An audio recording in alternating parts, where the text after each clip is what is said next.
علم دین کا حاصل کرنا فرض ہے۔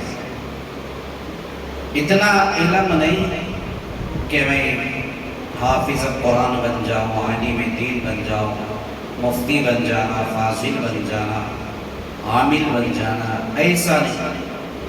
فقہ اکرام نے مسئلہ بیان فرمایا، ایک مسلمان کو، ادنا سا مسلمان کو، مرد ہو عورت ہو، اسے اتنا تو علم ہونا ضروری کہ روزمرہ کی زندگی، صبح سے شام تک کی زندگی، اسلام اور دین اور سنت کے موافق ہمارا گزرن کیسا گزرے، ہماری ایک دن کی صبح سے شام تک کی زندگی، اسلام والی زندگی، دین اور سنت والی زندگی کیسے گزرے۔ یعنی یہ علم ہو، یہ معلومات ہو، صحیح غلط کی پہچان ہو، حلال حرام کی پہچان ہو، اچھے برے کی معلومات ہو، ایمانداری اور بے ایمانی، دیانت داری، خیانت، یہ تمام چیزوں کے ساتھ ہماری روزانہ کی زندگی گزرے۔ اتنی معلومات کے ساتھ ایک مسلمان کو علم کا ہونا ضروری ہے، اس لیے کہ اس کی زندگی دنیا کے اندر بھی آسانی سے جیلے گا، مرنے کے بعد بھی زیادہ اس کے اوپر بوجھ بھی رہے گا۔ اور ایک بات فرماتے ہیں کہ جس کے پاس علم کا ہوگا وہ برائیاں اور گناہ بھی کم کرے گا۔ ایک وجہ یہ ہے گناہ کرنے کی، برائیاں کرنے کی، مانو نہیں کر ڈالتے لیکن وہ گناہ ہو جاتا، برائی ہو جاتی، اچھا ہے کام بول کر ہمیں کرتے لیکن وہ گناہ کی فہرست میں چلا جاتا ہے۔ اس لیے ضروری ہمیں علم کا ہے۔ اللہ نے پہلے ووٹ دے کر بھیجا، گزشتہ جمعہ کچھ باتیں ہم نے سنا، حضرت آدم علیہ السلام کو اللہ نے پہلے علم دیا، ان کے اولاد میں سے بدلتے ہوئے، تبدیل ہوتے ہوئے علم کو ترقی ہوئی، ایک پیغمبر آئے، ان کے زمانے میں علم بدلتا گیا۔ ایک مثال یہ ایسی ہے کہ ہر نبی، تمام انبیاء کرام اسلام اور دین کا علم لے کر آئے۔ اسے ہمیں یوں سمجھے، ایک بہت بڑی اسکول اور کالج ہے، اس کے اندر کئی اساتذہ کرام ہیں، سب کیا ہے؟ پڑھے لکھے ہوئے، سب بھی اساتذہ ہی پڑھے ہوئے، لیکن کسی کو کسی ایک اسباق پر، ایک موضوع پر ان کی ایک خاصیت رہتی ہے۔ جیسے اسکول کے اندر اردو کے ٹیچر الگ ہے، انگریزی کے الگ ہوتے، حساب کے الگ، حالانکہ پڑھے تو سب پڑھے رہتے ہیں، لیکن جو خصوصیت حاصل ہوتی ہے وہ اسی پر کام کرتے ہیں۔ ایسے تمام انبیاء کرام اللہ کا دین لے کر آئے، اللہ کا علم لے کر آئے، لیکن اللہ نے خصوصیت کے ساتھ بخشا، ایک پیغمبر کو ایک خصوصیت بخشا۔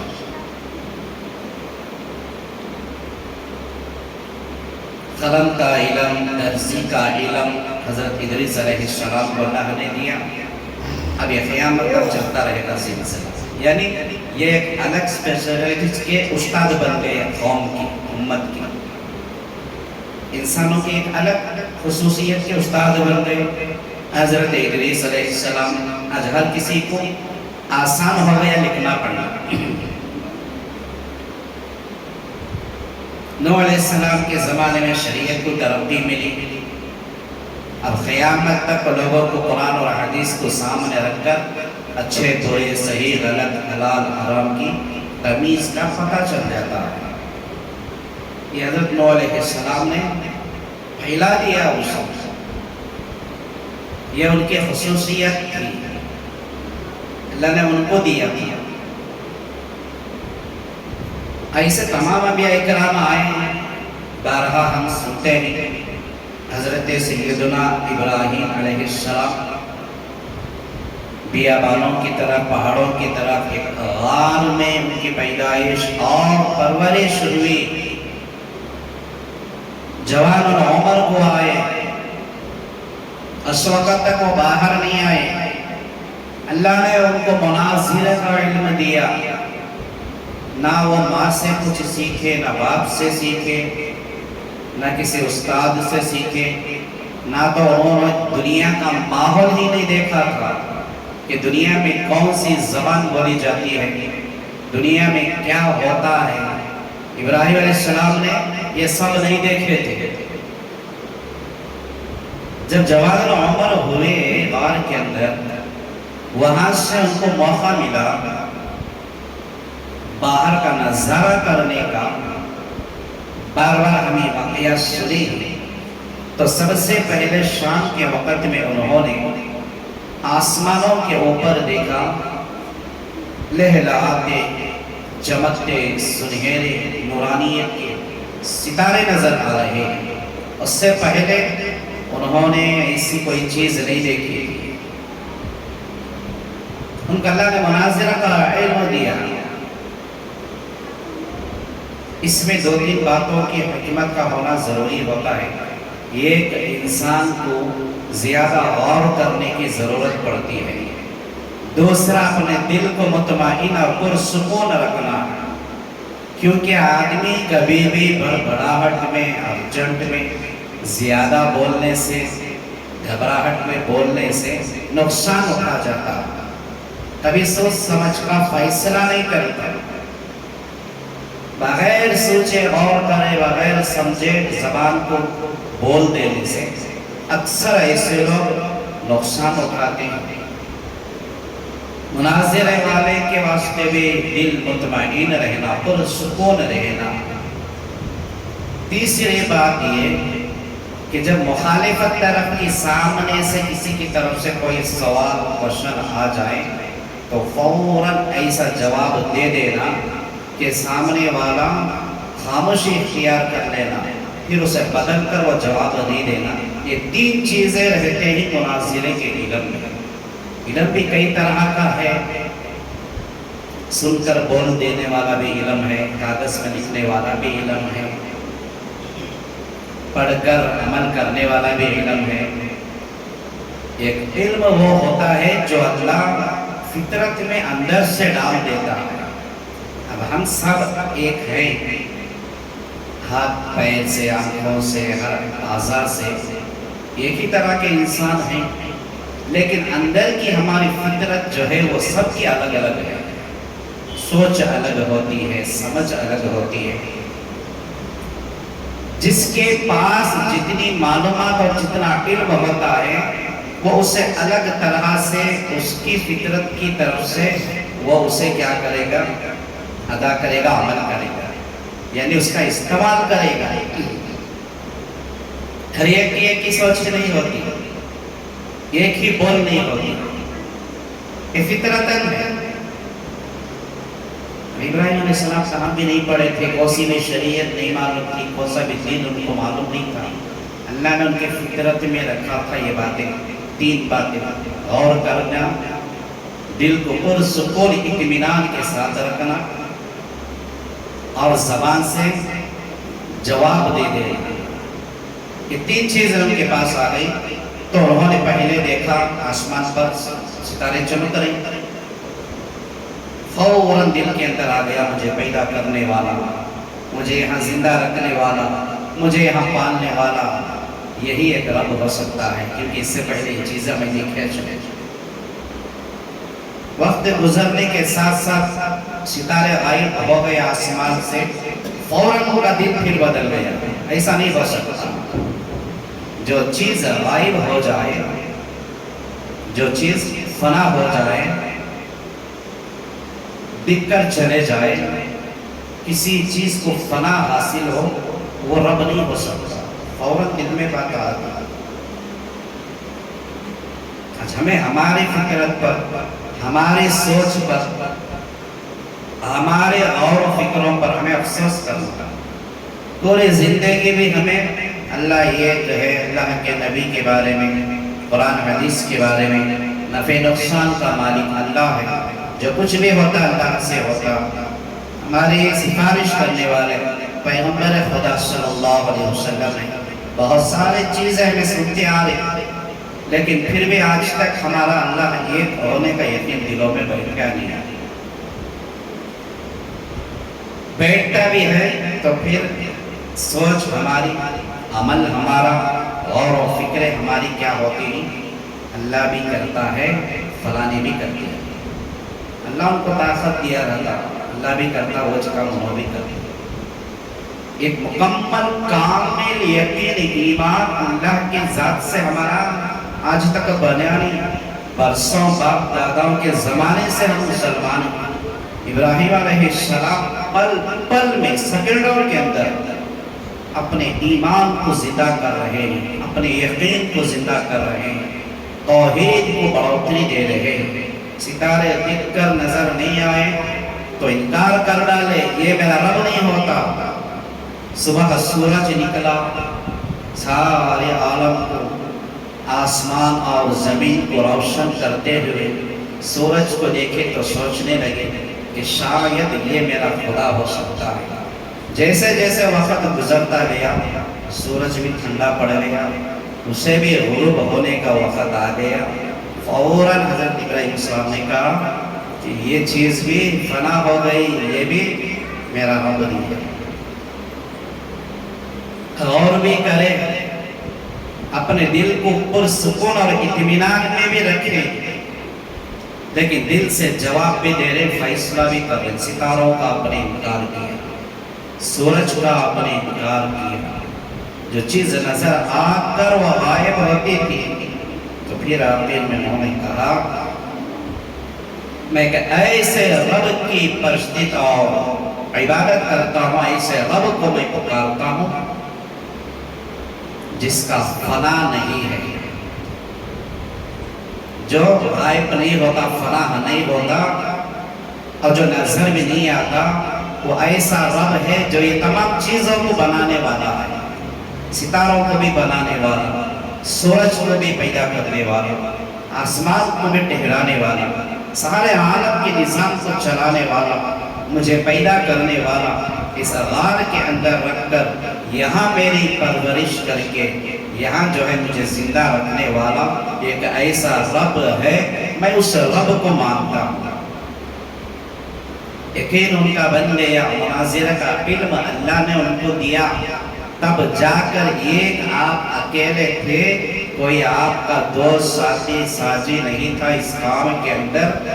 اس علم کی برکت، اس علم کی برکت اور اس کی طاقت سے اتنے بڑے ظالم اور جابر بادشاہ نمرود کے محل میں حضرت ابراہیم علیہ السلام اس مناظرے میں سوال و جوابات میں مکمل کامیاب اور فتح حاصل کی، جیت حاصل کرے۔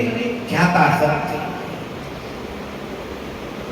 غور کرنا ہے، واقعہ تو بار بار ہمیں سنتے ہی، نقطوں پر پوائنٹ پر غور کر لینا، ہمارا ایمان کو جو ہے تر و تازگی ملتی ہے، ہمارے یقین میں بھی ترقی ہوتا ہے۔ بار بار یہ واقعہ ہمیں سنیے، بچے کو بھی اگر پوچھے تو بولے گا نمرود کے دربار کا واقعہ ابراہیم علیہ السلام کے ساتھ، لیکن سوچنا یہ ہے نمرود کے پاس ساری کیا ہے؟ ہتھیار ہے، فوج ہے، طاقتیں ہیں، قوتیں ہیں، سب کچھ ہے۔ ابراہیم علیہ السلام کے پاس کیا تھا؟ کچھ بھی نہیں تھا، لیکن اللہ نے ان کے اندر جو فطرتاً مناظرہ کا علم رکھا تھا، نہیں وہ علم کی طاقت تھی، علم کا پاور تھا، ایمان سے جو ان کا یقین بنا تھا، انہوں ڈنکے کی چوٹ میں نمرود کے اوپر فتح حاصل کرے۔ میرا رب تو وہ ہے جو مشرق سے نکالتا سورج، مغرب میں غروب کرتا۔ تو اگر رب ہے تو مغرب سے نکال کر مشرق میں ڈبا کر دکھا۔ یہ ایک سوال پر نمرود جو ہے ناکام ہو گیا، شکست کھا گیا۔ دوسرے تو بہت سارے چیزاں اس نے کر کو دکھایا، لیکن اس سوال پر وہ ناکام ہو گیا، کیونکہ اس کے بس کی بات نہیں ہے نا سورج نکالنا، یہ اللہ تبارک و تعالیٰ کی قدرت ہے۔ تو معلوم یہ ہوا ہمیں حضرت ابراہیم علیہ السلام کو اللہ نے مناظرہ کا علم دیا، آپ علم کی وجہ سے ایسے ظالم پر فتح حاصل کرے۔ سیدنا حضرت یوسف علیہ السلام ایک پیغمبر جلیل القدر نبی گزرے، ان کے تذکرے بار بار ہمارے سامنے آئے۔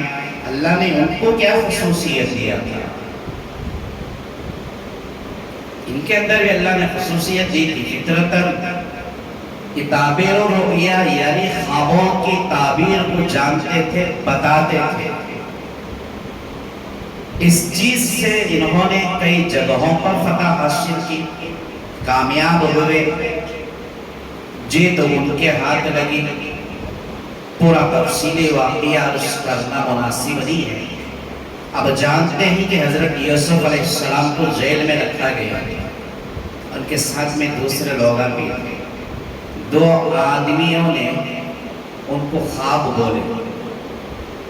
خواب کا بھی بڑا مسئلہ ہے، کبھی خواب سچے ہو جاتے ہیں، کبھی خیالی خواب ہوتے ہیں، کبھی کوئی اس کا معنی نہیں رکھتا، کئی طرح کے اس کے اندر بھی ہیں۔ لیکن سب سے بہتری بات یہ ہے کہ ہر کوئی اپنا خواب ہر کسی کو بیان نہیں کرنا چاہیے۔ اگر اچھا خواب دیکھ لیے تو الحمدللہ بول کر اللہ کا شکر ادا کرنا، اگر برا خواب دیکھ لیے تو صدقہ ادا کرنا ہے، اللہ سے ان برائیوں کی پناہ مانگ لینا ہے۔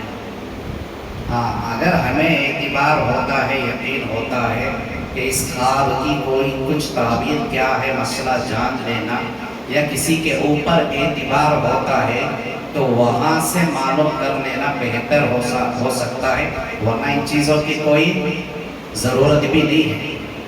لہٰذا دو آدمی جیل خانے میں جو تھے، یوسف علیہ السلام کو جا کے بولے ہو ہمیں خواب دیکھی، تمہیں کیا تو بولتی کیا اس کے بارے میں؟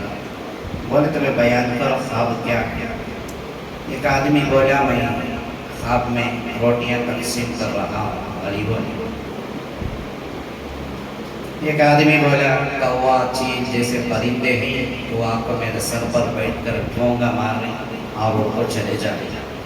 تفصیل بیان کرے بڑا خواب ہونا، لیکن خواب کے اندر کئی چیزیں ہوتی ہیں، کچھ چیزوں پر غور کیا جاتا ہے اس کی تعبیر کے واسطے۔ حضرت یوسف علیہ السلام نے دونوں کو بھی تعبیر دی۔ جو روٹیاں بانٹتا تھا نا، اسے بولے کچھ دن کے بعد تو قید خانے سے آزاد ہو جاتا، باہر چلے جاتا، آرام سے زندگی گزار لیتا ہے۔